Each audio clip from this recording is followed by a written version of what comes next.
আজকা নিজের ইনকামের টাকা দিয়া 50 জন মানুষের লাগিয়া ইফতারির আয়োজন করলাম। আর এই 50 জন মানুষের লাগিয়া আজকা মুরগি দিয়া বিরিয়ানি রান্না করাম। আমার সামর্থ্য যত্তানি আছে অর্তানি দিয়া ওই আমি তাগর মুহে ইফতারি দেব। রোজার মাসে নিজের ইনকামের টাকা দিয়া যদি কোনো রোজাদার ব্যক্তিরে ইফতারি করান যায় তাইলে কিন্তু নিজের মনের ভিতরে একটা শান্তি লাগে। জন মানুষের রান্দা তো আর আমি রান্তাম না, এটি রানবো আজকা আঙ্গর বড় ভাই।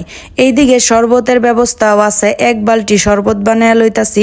শরবতটাই তো ইফতারির সময় মেন, কারণ সারাদিন রোজা থাকার পরে শরীরটা ক্লান্ত হয়ে যায়। সবাই মিল্লা সহালতে সবকিছু বাউ জোগাড় কইরা লইছে যাতে রান্দার সময় কোনো কিছু না খুজুল লাগে। কিছু গুছগাছ কইরা এই যে বাইয়ানো রান্দা বয়া দিছে আর আমরা সবাই বয়া বয়া দেখতাছিলাম। আমনে গর লগে একটা সিক্রেট জিনিস শেয়ার করি। আর বার চুলের রিবোর্ডিং কইরা তোমরা যারা চুলের 12টা বাজায় লাইছো, চুল কোনোভাবেই লম্বাও না ভাঙ্গে ভেঙে পড়ে যেতেছে, তারা কিন্তু আমার হাতের এই হেয়ার কম্বোটা একবার হইলেও ব্যবহার করবে। আর এই নিজের হাতে বানানো হেয়ার কম্বো তোমার চুলটাকে এত পরিমাণ সিল্কি করবে, চুল পড়া বন্ধ করবে, নতুন চুল গজাবে এবং প্রতি মাসে চুলটাকে লম্বা করবে।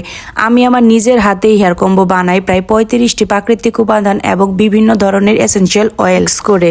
তাই দেরি না করে তাড়াতাড়ি স্ক্রিনে দেওয়া হোয়াটসঅ্যাপ নাম্বারে যোগাযোগ করো অথবা উপরে মেনশন করা পেজ শখের বাড়িতে সরাসরি মেসেজ দাও। একটা হেয়ার কম্বো তোমাদের চুল পড়া বন্ধ করবে, নতুন চুল গজাবে এবং প্রতি মাসে চুলটাকে লম্বা করবে। তার কামটা তো বড় ভাই করতেছে, আমি আর ছোট ভাই মিলে শরবত বানাইতেছি। শরবতের দায়িত্বটা আমার নই পড়ছে, 2 ধাপে বানানি হয়েছে শরবত। এনো আমি একটু জ্ঞান দিতেছিলাম কেমনে করবো আর কেমনে রানবো, এটা লইয়া সবটি আমার ইচ্ছা মতো ফসাইতেছে। আমগর বাড়িতে আমরা সবাই অনেক ফ্রেন্ডলি চলাফেরা করি, আঙ্গর ভিতরে কোনো হিংসা নাই, কিচ্ছু নেই। সবাই মিললে আমরা একলগে সবকিছু করি, যে কোনো অনুষ্ঠান বা যে কোনো ছোটখাটো প্রোগ্রামে সবাই অনেক মজা করি। যেন মুরগিটা দেয়া দিতেছিলাম, অর্ধেক রান্দা হয়ে গেছে গা।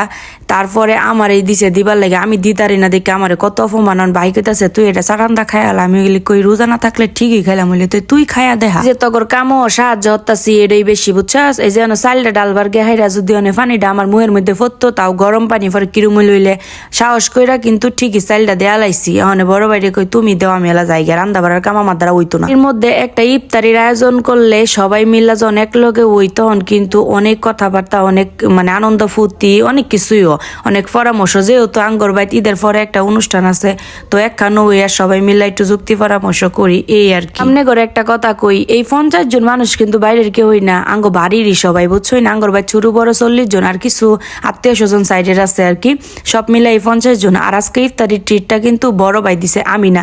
ভাইয়ের সৎ হালাল ইনকামের টাকা দিয়ে আঙ্গর 50 জনরে ভাই ইফতারি করাইছে।